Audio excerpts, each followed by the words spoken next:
바로가 백성을 보낸 후에 블레셋 사람의 땅의 길은 가까울지라도 하나님이 그들을 그 길로 인도하지 아니하셨으니 이는 하나님이 말씀하시기를 이 백성이 전쟁을 하게 되면 마음을 돌이켜 애굽으로 돌아갈까 하셨습니다.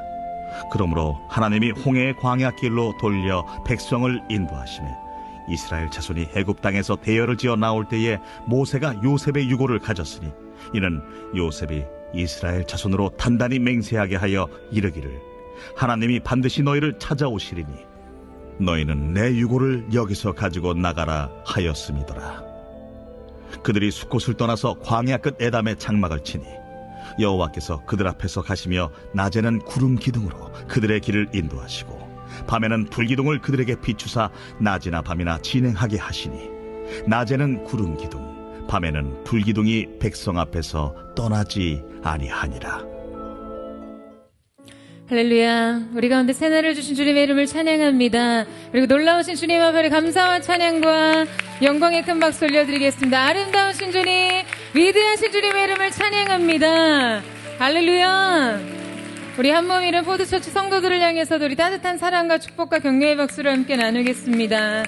영상으로 예배하는 모든 포드 식구들에게도 주님의 놀라우신 은혜가 있게 되기를 주님의 이름으로 축복합니다. 사랑하는 여러분, 성령 충만하십시오. 말씀 충만하십시오. 기쁨 충만하십시오. 광야의 길을 내시고 사막의 강을 내시는 우리 주 하나님께서 오늘 이 예배를 통해 우리 생에 가장 안전하고 가장 완전한 길을 여실 줄로 믿습니다. 저도 송구영신 때 이 강단에서 제 인생을 향한 말씀과 더불어 또 포드처치를 향한 주님의 약속의 말씀을 구하며 말씀을 받게 되었는데요.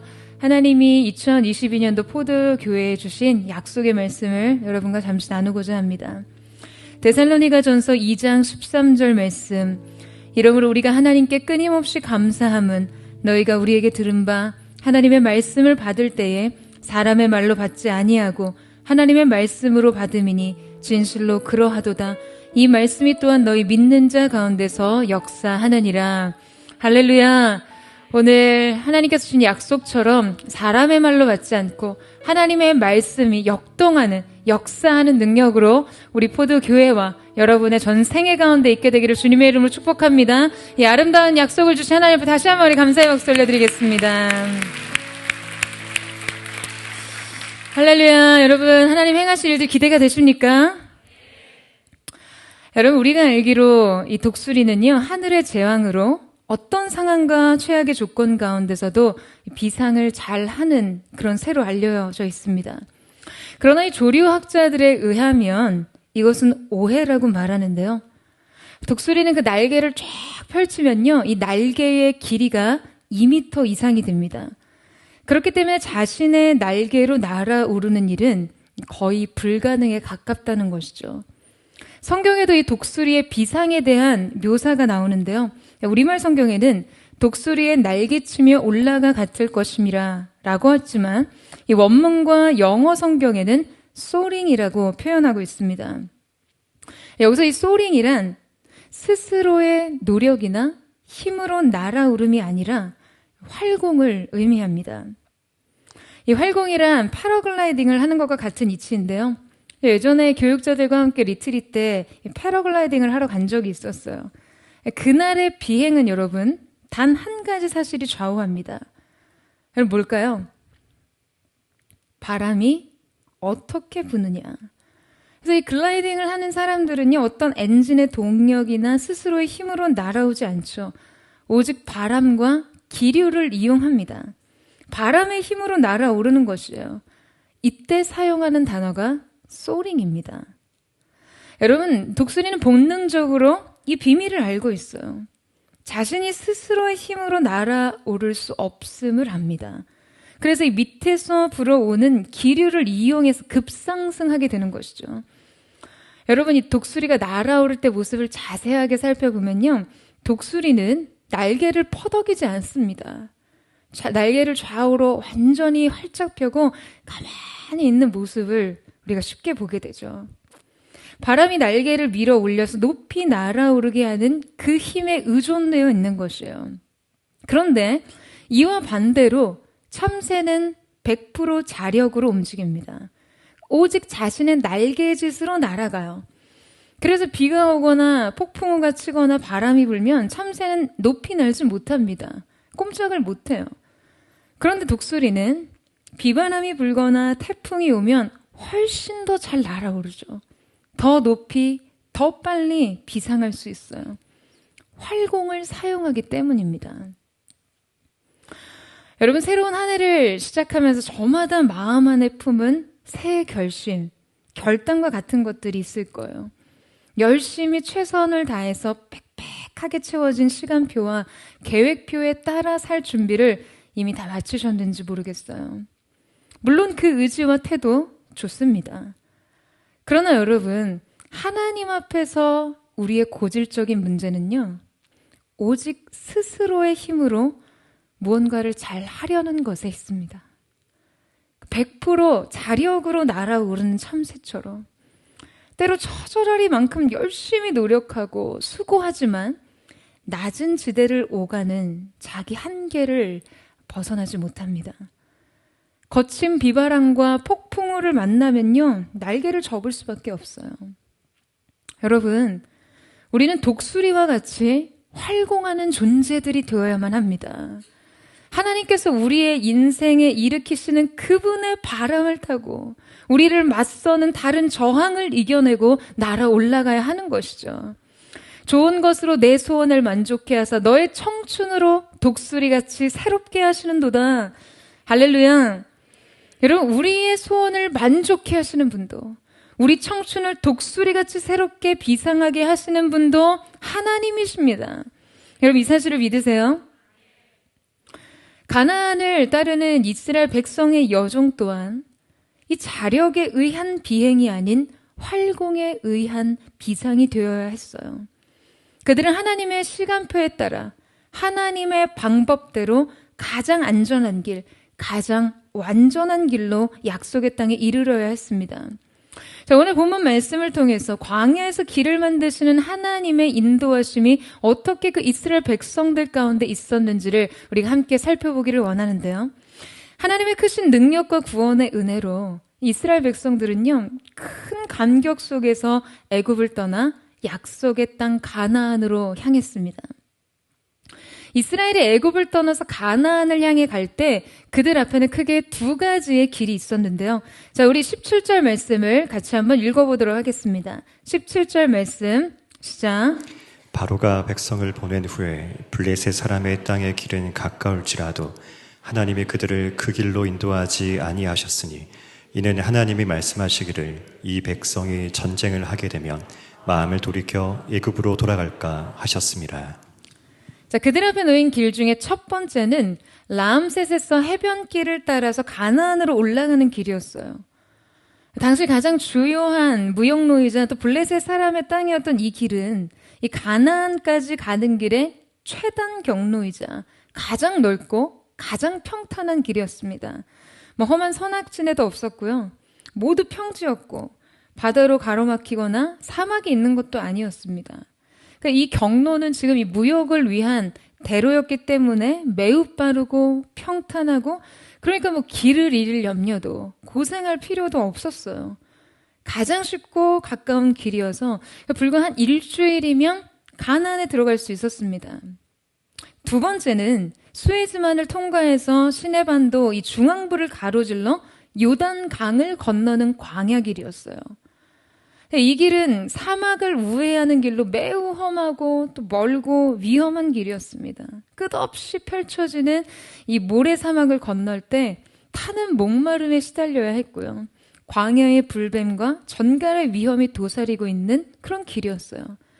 그래서 이 상당 거리를 우회하고 위험을 감수해야 하는 그야말로 고생길이었습니다. 자, 그러니까 여러분 생각해 보세요. 지금 여러분이 약속의 땅 가나안을 향한 여정을 시작하면서 두 가지 길 중에 하나를 선택해야 한다면 그럼 어떤 길로 가시겠어요? 뭔가 잘 대답해야 될 것 같고 함정이 있을 것 같아요. 여러분, 당연히 첫 번째 해변길로 가야죠. 그래서 이스라엘 백성도 당연히 애굽에서 출발할 때 하나님께서 당연히 해안선을 따라가는 빠르고 편한 길로 인도하실 거라는 생각을 했을 거예요. 그런데 여러분 17절 말씀이 하나님 어떻게 하셨습니까? 하나님께서 인도하시는 길은 사람들이 선호하는 빠르고 쉬운 길이 아니었어요. 백성들이 원하고 기대했던 가깝고 평탄한 길이 아니라 굉장히 먼 길을 우회하는 멀고 험한 광야 길이었습니다. 여러분, 우리 모두는 다 쉽고 편하고 빠른 탄탄 대로를 걷고 싶어요. 돈, 명예, 지위, 모든 성취를 가장 빨리 쉽게 하는 어떤 성공 방정식을 찾고 싶어 합니다. 그러나 하나님께서 우리를 인도하시는 길은요, 우리의 생각과 다를 때가 많아요. 이사야 55장 8절에서 9절 말씀에 보면 이는 내 생각이 너희의 생각과 다르며 내 길은 너희의 길과 다름이라. 여호와의 말씀이라. 이는 하늘이 땅보다 높음 같이 내 길은 너희의 길보다 높으며 내 생각은 너희의 생각보다 높으니라. 여러분, 하나님의 길과 하나님의 생각은요, 우리와는 전혀 다른 차원에 머물러 있습니다. 우리가 가장 안전하고 위대한 인생을 살기 위해서는 그분의 생각과 그분의 길을 신뢰하고 따라가야 하는 것이죠. 하나님께서 위험하고 어려운 광야길로 인도하시는 이유에 대해서 여러분 뭐라고 말씀하세요? 이 백성이 전쟁을 하게 되면 마음을 돌이켜서 애굽으로 돌아갈까 하셨습니다. 이스라엘이 원했던 그 가깝고 쉬운 해변길로 가면 여러분 얼마 가지 않아서요, 블레셋 사람을 만나게 됩니다. 블레셋 사람들은 원래 그리스의 크레타 섬에 거주했던 사람들인데요. 그들의 땅을 지날 때 허락 없이 그 땅을 지나게 되면 이건 뭐 전면전은 불가피한 거였어요. 이런 블레셋의 도시 국가들이 해변가에 있었기 때문에요. 이스라엘이 해변가에 쉬운 길로 올라가면 그들과 조만간 만나게 되고 그들과 전쟁을 해야 합니다. 근데 생각해 보세요. 지금껏 이스라엘은 애굽에서 벽돌을 만드는 노역을 했던 그냥 노동자였어요.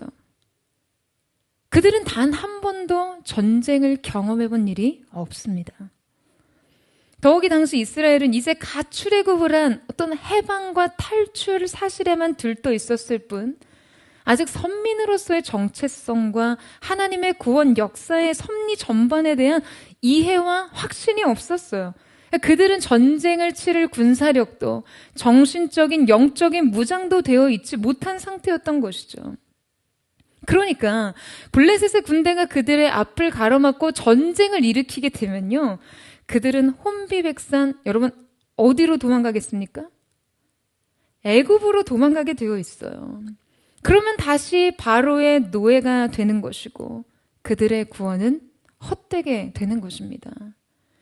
그 성취의 즉각성이 지속적인 안정성과 전혀 반대될 수 있는 것이죠.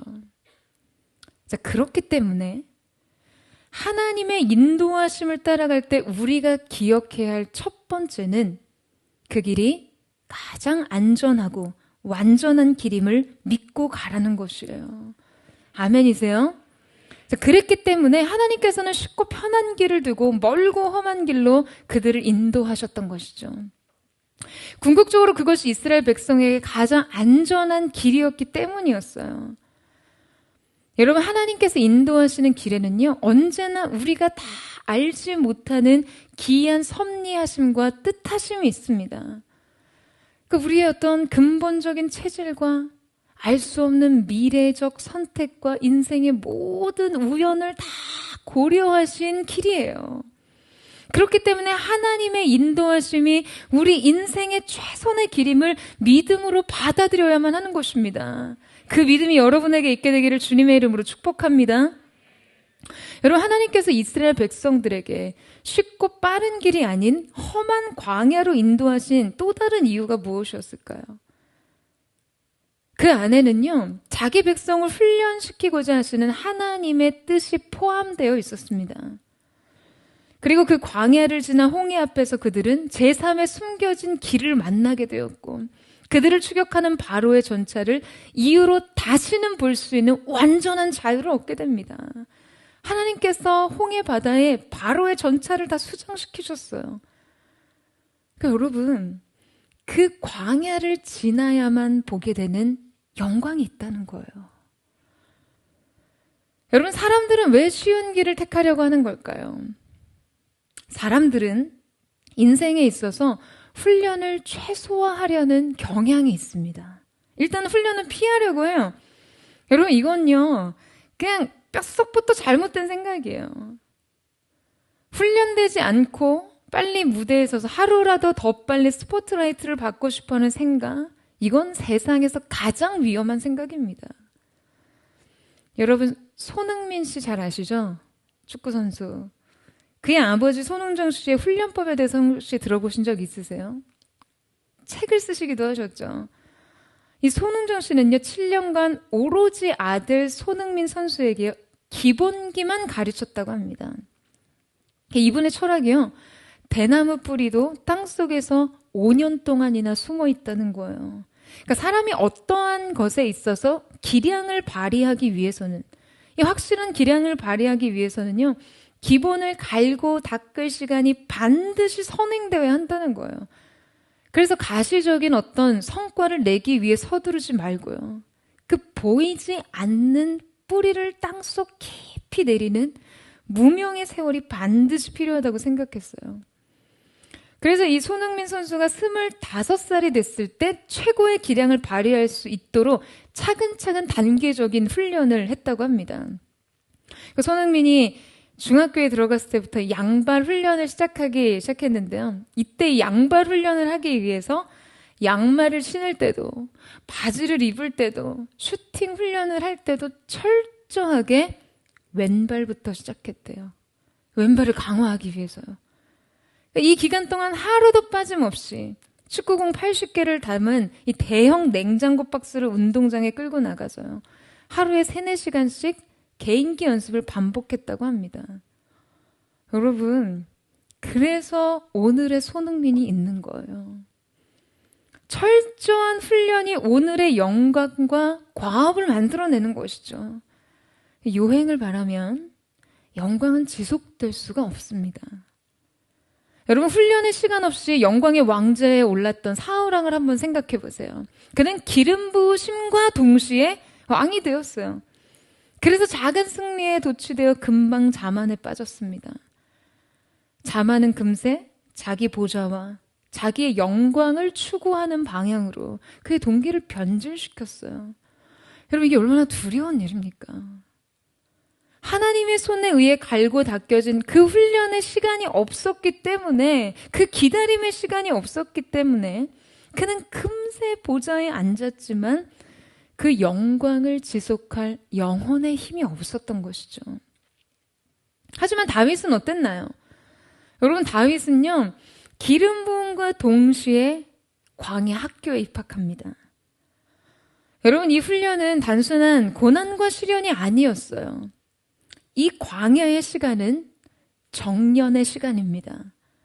그 시간을 통해서 다윗은요, 이스라엘의 최고의 정복자가 되었고 하나님 마음에 합한 예배자가 되었어요.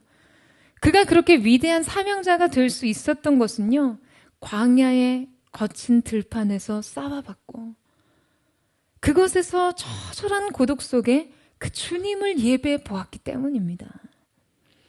여러분, 멈추지 않고 계속해서 주님의 심장을 향해 나아가는 그 영적인 돌파력이요, 작은 승리에 안주하지 않고 계속해서 정복을 이어가는 그 전사적 투지는요, 화려한 궁궐에서 길러진 것이 아니었어요.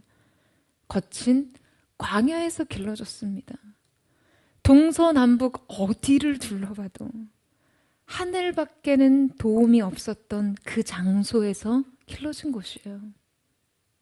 여러분, 우리의 영혼도 마찬가지입니다. 여러분, 하나님께 훈련되는 시간을 거부하지 마세요. 그것은 여러분이 성장을 거부하는 것과 마찬가지입니다. 그리고 여러분의 인생 속에 영광을 지속하는 걸 거부하는 것과 마찬가지예요. 다만 이 광야의 시간을 밀도 있게 보내세요.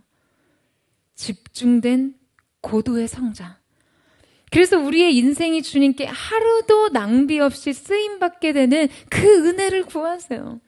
무엇보다 하나님께서 여러분의 길을 아시기 때문에 가장 안전하고 완전한 길로 인도하실 것을 굳게 믿는 믿음 안에 서십시오. 그분을 향한 흔들림 없는 믿음 안에서 이 훈련의 과정을 통과한 여러분의 삶은요, 보석과 같이 빛날 줄로 믿습니다. 저는 저와 여러분이 인생의 우회로를 걸을지라도, 험한 광야 길을 걸을지라도 그 길이 가장 완전하고 안전한 길임을 믿는 믿음 안에서 걷게 되는 귀한 은혜가 있게 되기를 주님의 이름으로 축원합니다. 두 번째, 우리가 하나님의 이 길을 갈 때는요, 약속을 짊어지고 가야 합니다. 여러분, 모세가 지금 애굽을 떠날 때 요셉의 해골을 취하여 메고 올라갑니다. 자, 오늘 본문 19절 말씀 보시겠어요? 우리 19절 말씀을 같이 한번 읽어보도록 하겠습니다. 시작. 모세가 요셉의 유고를 가졌으니 이는 요셉이 이스라엘 자손으로 단단히 맹세하게 하여 이르기를 하나님이 반드시 너희를 찾아오시리니 너희는 내 유고를 여기서 가지고 나가라 하였음이더라. 갑자기 요셉의 해골 이야기가 나오니까 이게 웬 말인가 싶으시죠? 여러분, 이 말씀이 어떤 의미냐면요, 요셉이 죽을 때 그가 이스라엘 백성에게 유언을 했다는 거예요. 단단히 맹세케 하여 라는 이 말에서 지금 요셉의 의지가 굉장히 강하게 드러나죠. 그는 비록 애굽에서 성공적인 삶을 살았지만 그는 자신이 속한 곳이 지금 애굽이 아닌 하나님께서 약속하신 가나안이었음을 알고 있었어요. 그가 그곳에서 제 아무리 화려한 성공을 거두었을지라도요, 약 80년의 시간 동안 대제국, 바로 다음의 통치자 제2인자의 자리 안에서 화려한 성공의 삶을 살았지만 여러분, 그의 정체성만큼은 결코 그 땅에 머물러 있지 않았어요. 그는 자기 존재에 타협이 없었습니다. 그는 그 땅에서 눈을 감으면서도 하나님께서 그들의 후손으로 하여금 그 언젠가 약속의 땅에 들어가게 하실 것을 생생하게 믿고 그의 영으로 보았어요.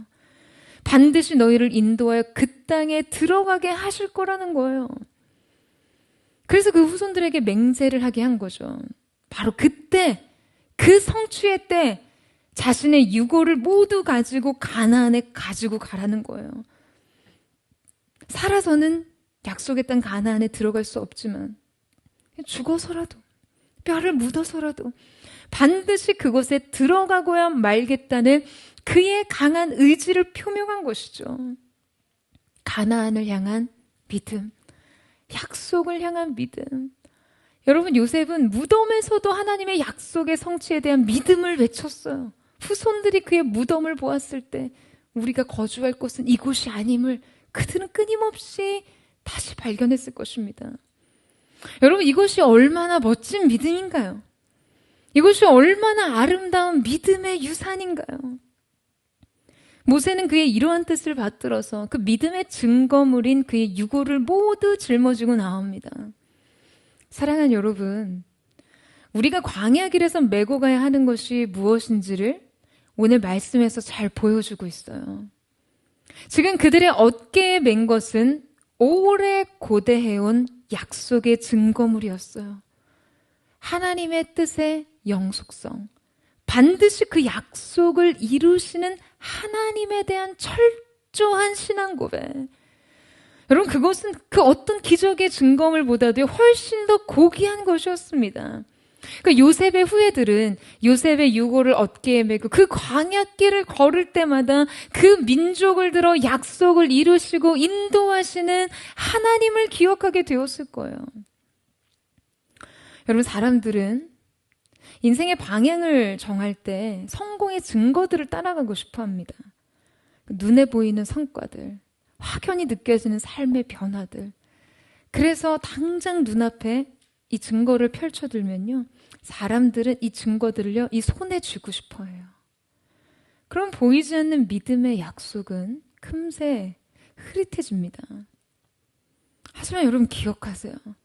비록 육신은 애굽에 묻혔지만 결국 그 살들이 다 썩고 흙으로 돌아갈 때조차도 영의 눈으로 가나안을 사모했던 여러분, 이 요셉의 신앙을요, 사랑하는 여러분, 여러분도 이 광야 길에서 이 믿음의 증거를 어깨에 매십시오. 이 신앙을 여러분 인생의 어깨에 짊어지세요. 하나님께서 약속하신 바를 반드시 이루신다는 그 영의 눈으로 주님을 바라보세요. 저는 오늘 한 해 정말 사랑하는 포도처치 모든 성도들의 여정이요, 이 약속을 어깨에 메고 가는 길이 되기를 주님의 이름으로 축원합니다. 그 생생한 영의 눈의 시선이 여러분 안에 있게 되기를 주님의 이름으로 축복합니다. 자, 그렇다면 세 번째, 하나님의 길을 갈 때 기억해야 할 세 번째는요, 바로 임재 안에서 한 걸음을 가라는 것입니다. 지금 여기서 강조되고 있는 것은요, 임재와 한 걸음 둘 다예요. 여러분, 하나님께서 그들을 인도하실 때 하나님께서는 친히 그들 앞서셨습니다. 낮에는 거대한 구름 기둥이 그들 앞에 인도하시고, 밤에는 불기둥으로 변하여 광야의 어두운 길을 밝히 비춰주셨어요. 여러분, 하나님이 그 백성들의 길에 자신의 현현을 나타내신 이 방법을 보세요. 그분의 임재를 드러내실 때 그것이 자기 백성을 향한 사랑으로 어떻게 표현되고 있는지를 우리는 알게 됩니다. 여러분, 하나님께서는요, 변화하는 시간마다 그 백성에게 필요한 꼭 맞는 것들을 채워주셨어요. 그것을 공급하셨습니다. 하나님의 임재의 가시적인 표지였던 불기둥과 구름기둥은요, 이스라엘 백성들의 필요를 완전히 충족시켜주고 있었어요. 여러분, 낮에 사막 가보신 분 계세요? 여러분, 낮의 사막은 어떤가요? 낮에 이 자결하는 태양은요, 그냥 그 태양빛 아래 있는 사람들을 다 태워버릴 듯 합니다. 이스라엘 아울리치를 가보면 하나님의 이 존재 방식이 얼마나 그들에게 꼭 맞는 것이었는지, 꼭 필요한 것이었는지를 생생하게 체험할 수가 있어요. 제가 이 낮에 유대 광야에서 여리고까지 걸어봤는데요, 모르고 갔어요. 선교사님이 저희 팀한테 그냥 생수병 하나 챙겨서 나오라고 광야 한번 체험하자 그러셔서 굉장히 가벼운 마음으로 갔다가 한 4시간을 광야길을 가로질러서 여리고를 갔어요. 근데 여러분, 제가 생명의 위협을 느꼈어요. 제가 그때 이제 지체들도 너무 힘들어하고 막 갈증을 느끼니까 그 물을 제가 마실 수가 없는 거예요. 그렇게 그 길을 가는데 제가 탈수 증상과 일사병이 동시에 찾아오니까요, 이게 숨이 안 쉬어지는 거예요. 제가 그 광야 끝에서 널브러져서 한국에 있는 가족에게 기도를 부탁한다고 전화를 걸었거든요. 팀원들한테 그거 힘들다고 얘기를 하겠어요. 그래서 제가 여보세요 하기 전에 수화기를 통해서 들리는 제 숨소리만 듣고 이미 가슴이 철렁했다고 하더라고요. 그리고 뒤이어 제가, 여러분, 전화를 걸었으면 말을 해야 되잖아요. 그런데 이 말이 안 나오고요, 방언 기도가 터지는 거예요.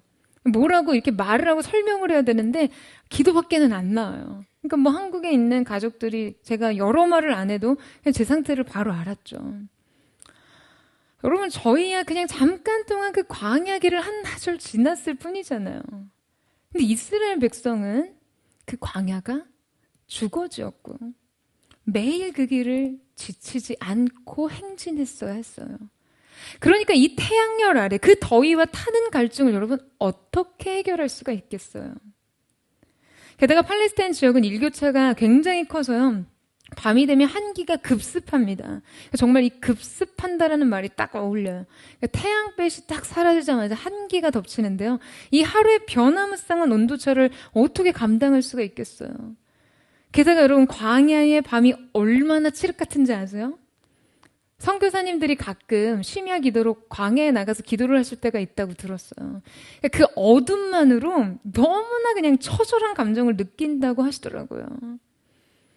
여러분, 사막의 어둠은요, 해가 떨어지자마자 그 백성 모두를 집어삼킬 만큼의 블랙홀이었어요. 그 어둠이 그들을 삼키면 어둠 속으로 빨려 들어갈 것 같은 공포마저 들었을 거예요. 사방에 아무것도 안 보이니까요. 한 번도 걸어보지 못한 낯선 광야에서 빛을 잃어버리는 순간 그들이 얼마나 많은 두려움에 노출되었을까요? 여러분, 광야에서 그들을 보호하던 구름 기둥과 불 기둥은요, 그저 낭만적인 상징물이 아니었습니다. 그들에게 가장 현실적이고 실제적인 공급의 실체였어요. 하나님께서는 그들에게 구름 기둥과 불 기둥으로 나타나신 이유가 무엇이었죠? 말씀에서 뭐라고 이야기합니까? 낮이나 밤이나 진행하게 하시니. 그러니까 하나님께서는 믿음의 전진을 위해서, 여러분, 주님의 임재가 있었기 때문에 그들의 믿음의 전진이 가능했습니다. 하나님의 함께 하심이 없었다면요, 여러분, 그야말로 이건 전진이 불가하죠. 아니, 그 이전에 생존 불가예요.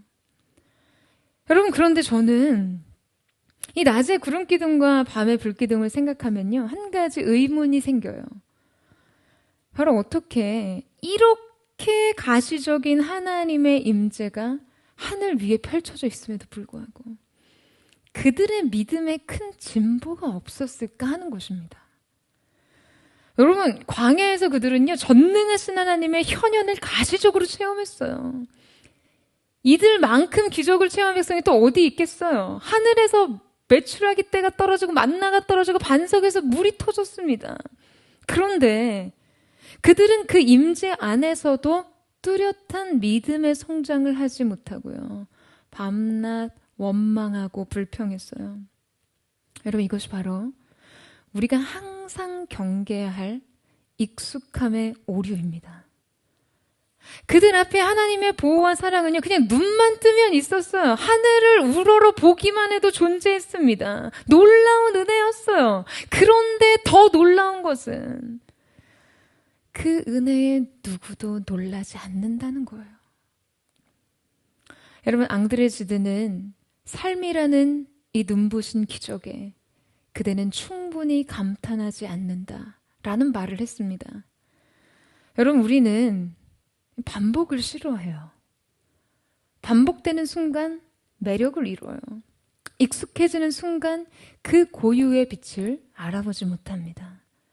하나님의 눈에 보이는 현존이요, 반복에 길들여져서 부재로 변했어요. 그들은 늘 그들 곁에 계셔서 그들의 삶의 모든 필요를 꼭 맞게 채워주시는 그분을 향해 매일 새롭게 감탄하지 못했습니다. 매일 새롭게 그 은혜를 찬양하지 못했어요.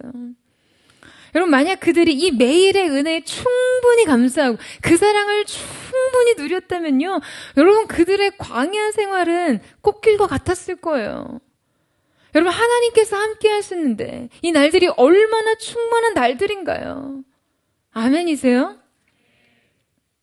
여러분, 우리의 매일도 마찬가지입니다. 여러분, 매일 여러분 앞에 하나님이 드러내시는 주님의 구름 기둥과 불 기둥을 발견하고 계십니까? 여러분, 그분의 임재를 쫓아가고 계세요? 여러분, 말씀은 은혜로운 상징이 아니에요. 여러분의 삶 속에서 정말 상황과 필요에 꼭 맞게 공급하시는 그 하나님의 은혜와 사랑을 발견하고 있으십니까? 사랑하는 여러분, 이 발견에 먼저 눈 뜨세요. 이 은혜를요, 정말 깊이 음미하며 사세요. 그것이 바로 행복의 비결입니다. 이 은혜에 흠뻑 취하세요. 낮에는 여러분을 뜨거운 태양빛으로 비추시고 밤에는 추위와 어두움으로 지키시는 주님의 임재요. 그 임재 속에 한날을 감사로 채우십시오. 그곳이 여러분의 일상의 추진력이 되게 하세요. 여러분, 그리고 그 은혜 안에 한 걸음을 가십시오. 이때 한 걸음은요, 그 각각의 과정을 말하는 거예요. 여러분, 하나님께서는 이스라엘을 광야에서 날마다 한 걸음씩 인도하셨습니다. 21절 말씀에 여호와께서 그들 앞에 행하사라고 기록되어 있어요. 하나님께서는 그들을 인도하시되 그들 바로 앞에서 행하셨습니다. 먼 길을 앞서가지 않으셨어요. 광야에 도착하자마자 저 앞서 홍해에 가 계시고 홍해를 건너자마자 저 요단강에 이르시고 그런 게 아니라는 거예요. 목자가 양을 인도하듯이 목자의 지팡이가 우리 사이를 휘저어 우리를 이끌어 드듯이 여러분 주님께서는요. 우리 가까이에서 한 걸음, 그 한 걸음을 앞서 가셨어요. 하나님께서 우리에게 자신을 드러내시는 방식이, 인도하시는 방식이 이러하신데 여러분 우리는 이 부분에서도요. 이 믿음의 방법을 잘 따르지 못합니다.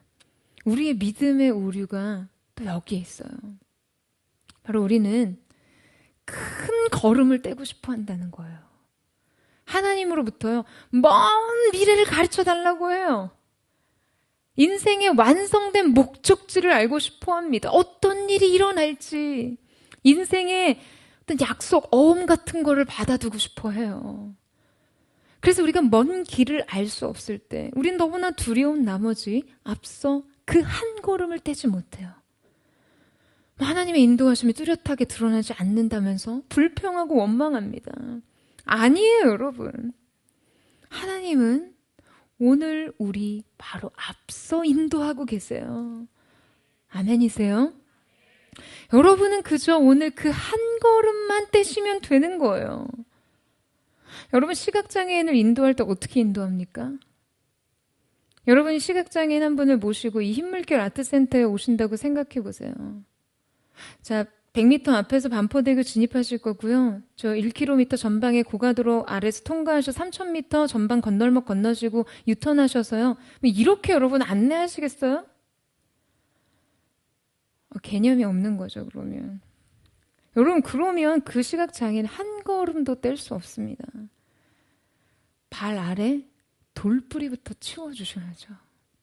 바로 앞에 있는 한 걸음부터 인도해야 하는 거예요. 여러분, 우리는 한 걸음, 한 걸음을 인도받아야 합니다. 그리고 이 한 걸음, 한 걸음을요, 성실하게 걸으셔야 돼요. 주님의 인도하심을 따라서요.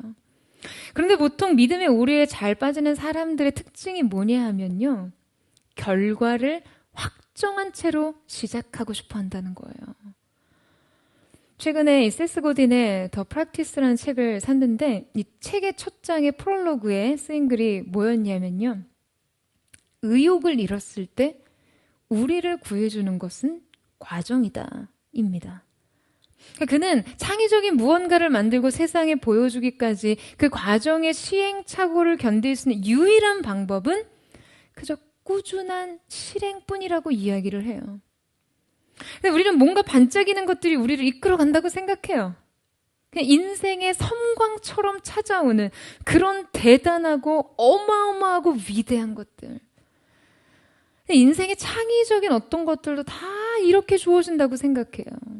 하지만 그는 창의성조차 성실한 반복과 실행에서 길러진다라고 말합니다. 그래서 한 가지 예를 들어서 설명을 하는데요. 여러분 저글링 아시죠? 공 3개 가지고 막 돌리는 저글링을 잘하는 통찰에 대해서 이야기를 해요.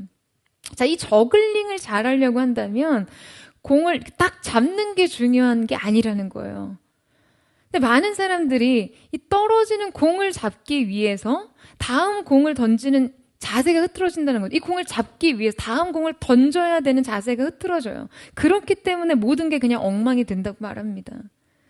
공이 떨어질 때 그냥 가만히 한 자리에서 그 결과를 지켜보는 것을 못 견디고 자리를 이탈하거나 공을 잡으려고 이렇게 달려든다는 거죠. 하지만 중요한 것은 공을 잡는 것이 아니라요. 공을 던지는 법을 연습하라는 것이라고 해요. 그게 먼저예요. 이것을 충분히 잘해야 받는 건 그냥 저절로 된다는 거예요. 우리의 할 일은 이 공을 잘 던지는 것인데 사람들은 이 처음의 과정을 생략한 채로 결과적으로 공을 잘 받아내는 바로 그 결과에 열중한 나머지 저글링에 실패한다는 것이죠. 여러분, 우리도 그렇지 않나요? 하나님 앞에서 이 한 해를 성공적으로 살아갈 방법을 가르쳐 달라고 조릅니다. 우리에게 떨어지는 이 공을 잘 받고 싶어요. 드라마틱하게 아주 획기적인 성취를 하고 싶어요. 그리고 우리는 하나님의 말씀을 통해서 결과가 암시되기를 원하고 성공이 보장되기를 원합니다. 그래서 일단 하나님과 장기 계약부터 하고 봐야 돼요. 안 그러면 막 불안해서 견딜 수가 없어요. 인생의 길을 확실하게 알고 싶어서 인생의 시험지를 빨리 풀고 싶어요. 하나님이 바로 앞에 요구하시는 당장의 순종은 생략한 채로, 하나님이 지금 여기에서 보길 원하시는 그 믿음은 뒤로 한 채로 떨어지는 공만 잘 받아내고 싶어 하는 거예요. 여러분, 본질은 그게 아니에요. 우리가 할 일은 공을 잘 던지는 것입니다. 그러면 받는 것은 저절로 돼요. 하나님이 보여주신 내 앞에 그 한 걸음을 잘 가면 되는 것이에요. 아멘이세요? 그럼 내일은 또 내일의 걸음을 인도하시는 거죠. 우리에게 이 사소한 순종을 요구하실 때 이 작은 일에 여러분 충성하십시오. 그러면 하나님께서 여러분에게 내일 더 큰 일을 맡기실 것입니다. 사랑하는 여러분, 오늘 하나님의 공급이 있다면요, 충분히 감사하세요. 그러면 내일 또 입히시고 먹이십니다. 여러분이 그분의 인도하심 아래서 오늘의 그분의 공급에 감사하고 기뻐하면요, 하나님은 내일의 축복을 내리십니다. 그게 우리 인생의 저글링이에요. 그렇게 가는 거예요. 사랑하는 여러분, 두려워하지 마세요. 우리의 인생의 시작과 끝은 모두 그분 안에 있습니다. 불기둥과 구름기둥이 가면 가는 것이고요, 멈추면 멈춰 서면 되는 것입니다. 어디로 가야 될지, 얼마나 빨리 가야 할지는 우리가 고민할 몫이 아니에요. 우리는 자력으로 사는 사람들이 아니라 하나님께서 이끄시는 그분의 능력으로 사는 사람들이기 때문입니다. 저는 저와 여러분, 제가 너무나 사랑하는 포드처치 성도들의 2020년이 이렇게 주님의 인도하심과 보호하심 아래서 가장 안전한 길, 가장 완전한 길로 행하는 은혜가 있게 되기를 주님의 이름으로 축원합니다. 여러분, 우회한다고 조급해하지 마세요. 그 길은 가장 안전한 길입니다. 주님의 동행을 신뢰함으로 주님과 함께 그 걸음, 한 걸음을 충성되이 감당하는 저와 여러분 되시기를 주님의 이름으로 축복합니다. 이제 우리 함께 찬양하며 기도하며 나아갔으면 좋겠습니다. 사랑하는 주님, 오늘 우리가 새로운 한 해의 시작의 이 시작점에서 우리의 인생의 이 앞에 펼쳐질 그 길을 눈앞에 두고 주님 앞에 감사로, 주님의 사랑에 충만한 은혜로 그 사랑과 그 자비와 그 함께 하심을 누리기를 원합니다. 감탄하는 사랑으로 주님 앞에 우리의 삶을 의탁하며 나아가기를 원하오니 주님 오셔서 기름 부어주시고 우리의 삶을 새롭게 하여 주옵소서. 감사해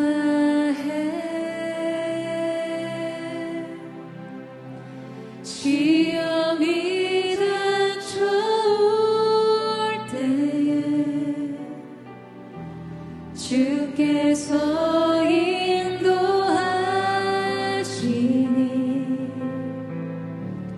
두려움 없네.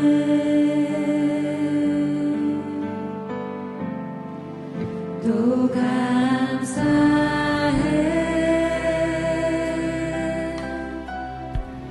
고통이 찾아올 때에 주께서 지켜주시니 승리하리라.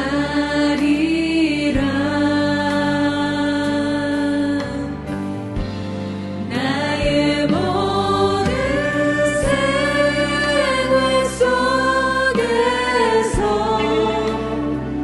주님이 함께 하시니 주님의 성령 나를 인도하시리.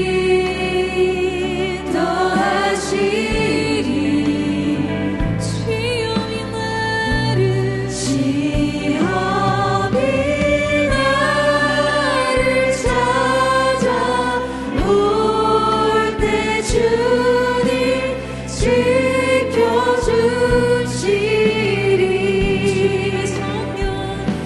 주님의 성령 나를 인도하시리. 우리 다시 한번 고백합니다. 감사해 감사해 시험이 닥쳐올 때에 주께서 인도하시니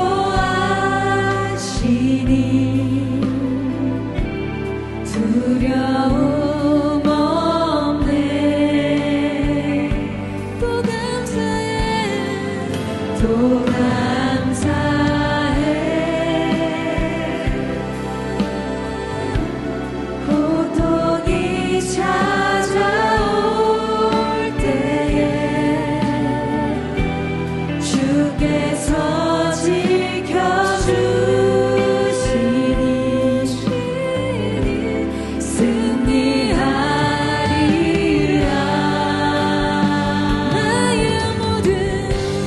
나의 모든 생활 속에서 주님이 함께 하시니 주님의 성령 나를 인도하시니 시험이 나를 찾아올 때 주님 지켜주시리. 주님의 성령 나를 이 시간 우리의 삶을 택하며 우리 전적으로 주의 삶의 앞에 우리의 삶을 드리며 나아갑니다. 우리의 모든 삶의 순간순간마다 주님의 동행과 주님의 인도하심이 있기를 사모합니다. 함께 하시니 주님의 성령 나를 인도하시리. 시험이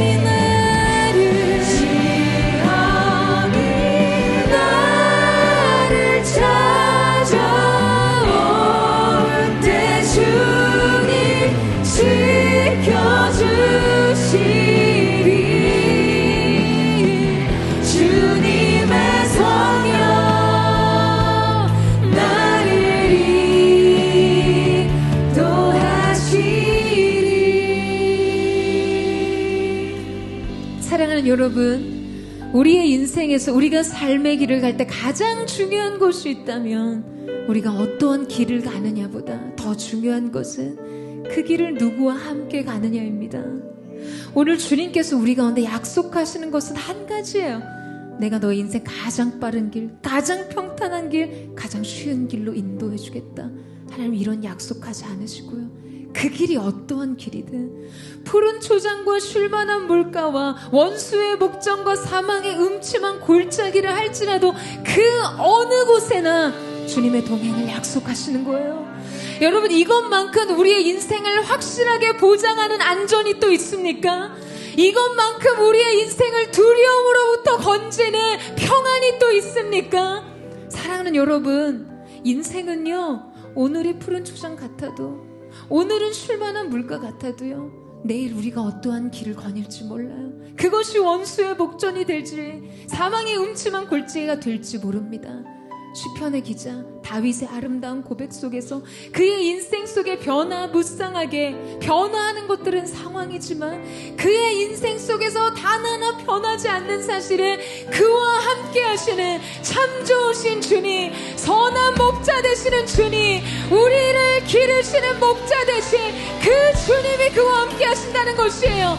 그렇기 때문에 다윗은 광야에서 하나님을 보았고 광야의 영성으로 그의 인생을 세울 수 있었던 것입니다.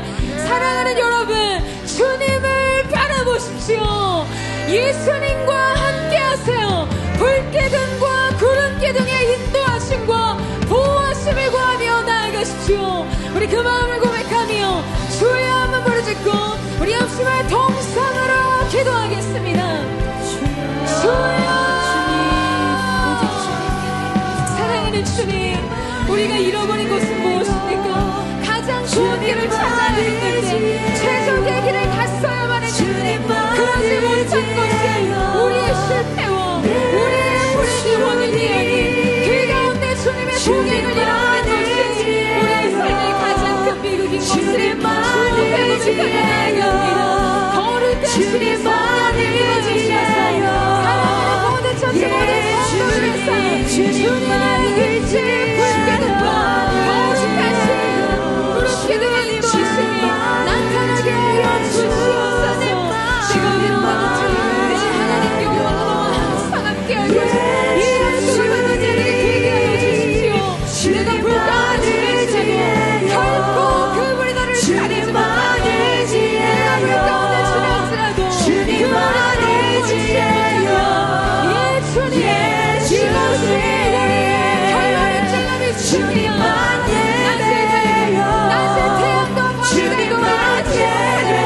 영원에서 영원까지 하나님께서 나를 주님을 지키시리라. 믿음의 눈으로 주님을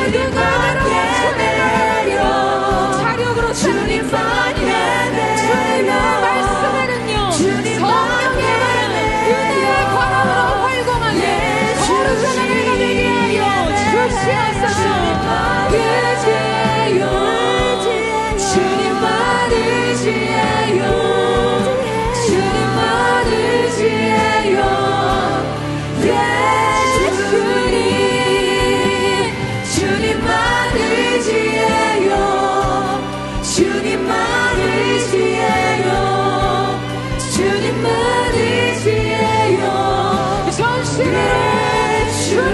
주님만을 예배합니다. 주님만 예배요. 주님만 예배요. 주님만 예배요. 예 주님, 주님만 예배요. 주님만 예배요.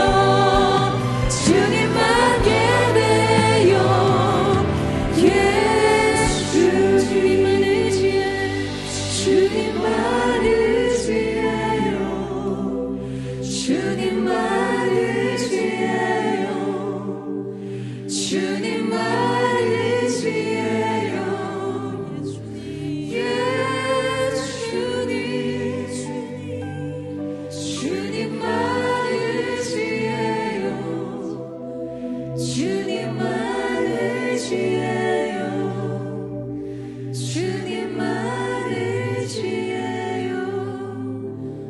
예배요.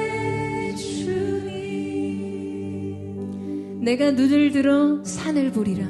나의 도움이 어디서 올꼬? 나의 도움이 천지를 지으신 여호와께로다. 여러분 이 사실을 믿으십니까? 여러분 이 시인은 왜 눈을 들어 산을 보았을까요? 이스라엘 땅의 산들에는요 산당들이 있었습니다. 우상과 바알과 아세라를 숭배하는 우상의 신전들이 산당에 있었어요. 여러분 이 시인은 자기 인생의 곤란한 삶의 현장 속에서 시련과 역경과 고난의 때에 눈을 들어 자신을 도울 줄 알았던 그 바알과 아세라 우상의 신전들을 바라보니 거기에 나의 도움이 없더라는 거예요. 나를 도와줄 줄 알았던 사람도 내가 그동안 쌓았던 인생의 성취도 어떤 것도 나를 도울 수 없더라는 것이죠. 그런데 눈을 들어 산을 보니 나의 도움이 어디서 옵니까? 천지를 지으신 여호와께로 오는 것입니다. 여러분 이것이 저와 여러분의 2022년 평생의 믿음이 되기를 주님의 이름으로 축원합니다. 낮의 해와 밤의 달도 결코 너희를 상치 못하리라. 여러분 활공하세요. 은혜의 도우심으로 성령의 바람을 타고 여러분의 인생을 독수리같이 새롭게 하시는 그 주님을 의지함으로 새로운 도약과 비상의 한 해가 되기를 주님의 이름으로 축원합니다. 우리 선수로 주여 한번 부르짖고 우리 합심한 동성으로 기도하겠습니다. 주여, 주님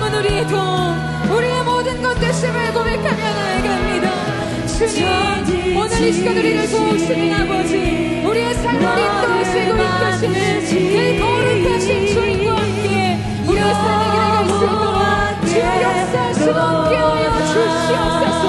하나님의 사람들아, 모든 전체 모든 성도들아, 너희는 주님을 바라볼지어다. 너의 천지를 지으신 여호와, 광대하고 위대하신 하나님께 올 것이라. 예수님의 이름으로 선포합니다. 그 주님의 도우심으로, 그 주님의 보호하기 하심 속에 인생의 길을 달려갈 수 있는 거룩하고 바라는 사람들이 될 수 있도록 주님 역사하여 주시옵소서. 눈을 들어 산을 보아라. 너의 도움 어디서 오나. 천지 지으신 너를 만드신 여호와께. 우리 함께 고백하며 나아갑니다. 하나님은 나를 지키시는 자. 하나님은 나를 지키시는 나의 우편에 그늘 되시니. 나의 우편에 그늘 되시니. 낮의 해와 밤의 달도 너를 해치 못하리. 나를 해치 우리 믿음을 받아들이는 다시 한번 고백합니다. 하나님은 나를 지키시는 자. 하나님은 나를 지키시는 자. 나의 우편에 그늘 되시니. 낮의 해와 밤의 달도 너를 해치 못하리라. 너를 해치 못하리. 눈을 들어 산을 보아라. 너의 도움 어디서 오나. 천지 지으신 너를 만드신 여호와께 노노노라. 눈을 들어 산을 보아라. 너의 도움 어디서 오나. 천지 지으신 너를 만드신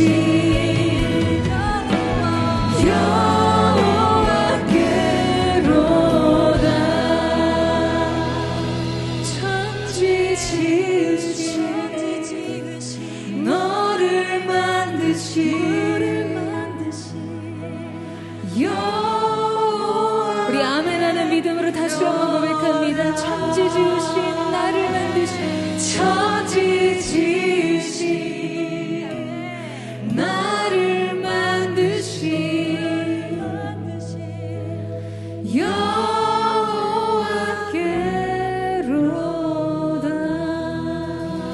할렐루야. 사랑하는 여러분, 믿음의 사람들은요, 결과는 하나님께 맡기는 것입니다.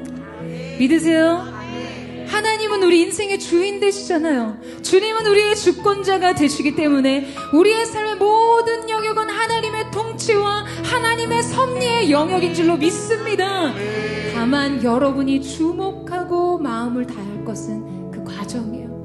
매일매일의 한 걸음, 그 동행의 밀도를 담은, 동행의 농도로 가득 채워진 그 한 걸음, 인생의 매일매일의 시간을 주님의 은혜와 사랑에 감탄하면서요, 감사로 그 길을 가세요. 사랑하는 여러분, 여러분의 인생을 향한 하나님의 뜻을 알기를 원하십니까? 분명한 하나님의 뜻을 알고자 하세요. 여러분, 성경은 얘기하고 있어요. 바울은 선언합니다. 항상 기뻐하라. 쉬지 말고 기도하라. 범사에 감사하라. 이것이 너희를 향한 하나님의 뜻이라고 말씀하고 있습니다. 사랑하는 여러분, 인생에서요, 은혜가 없는 아니라 감사가 없는 것이 문제입니다. 하나님의 사랑이 부족한 것이 아니라 그 사랑에 눈뜬 깨어있는 우리의 마음의 순종이 부족한 것이에요. 오늘 이 시간 우리가 하나님 앞에 간구하며 나아갑시다. 사랑하는 주님, 우리의 감정이 태도가 되지 않도록 이 시간 우리가 항상 기뻐하게 하여 주시옵소서. 상황과 환경을 넘어서 기도하는 믿음이 있을지어다. 범사에 감탄하며 감사하며 창조주를 기억하는 믿음이 있을지어다. 우리 하나님의 뜻하심을 선포하며 기쁨으로 아멘하는 믿음으로 주여 한번 부르짖고 기도합니다. 주여.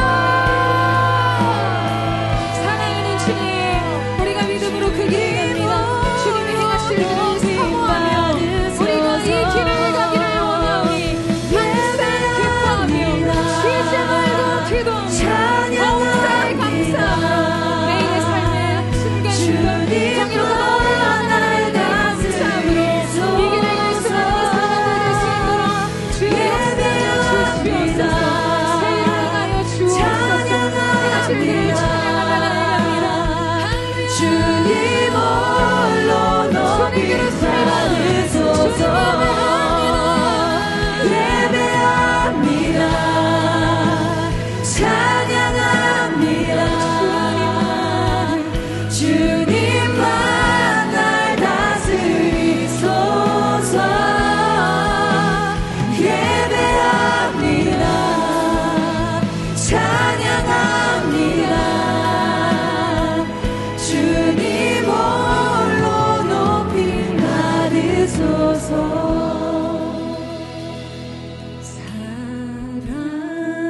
사랑해요. 목소리 높여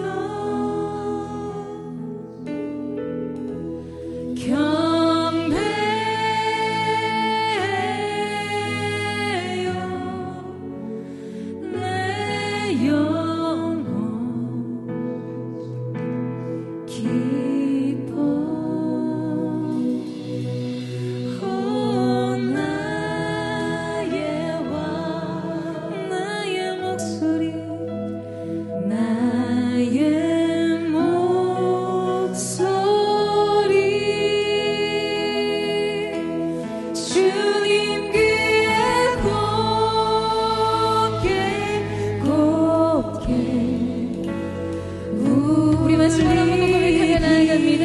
주님, 이것이 우리의 삶의 모든 연장의 고백입니다. 주님 사랑합니다. 사랑해요.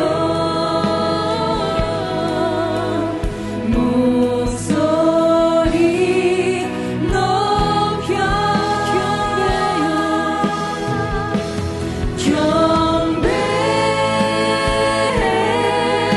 경배해요.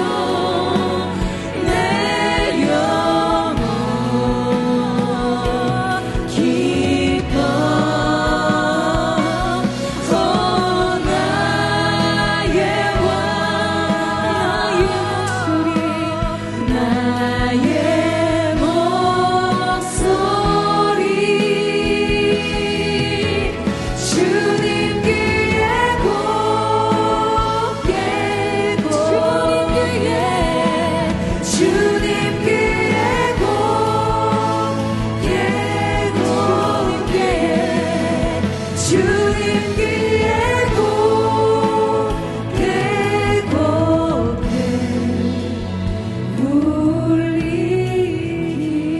울리니. 사랑하는 주님, 우리가 푸른 초장과 충만한 물가를 다닐 때, 원수의 목전에 있을 때나 사망의 음침한 골짜기를 다닐 때라도 우리 영혼이 그 어떤 것도 두려워하지 않고 기쁨으로 이 길을 갈 수 있는 유일한 한 가지 이유, 주께서 나와 함께 하심이라.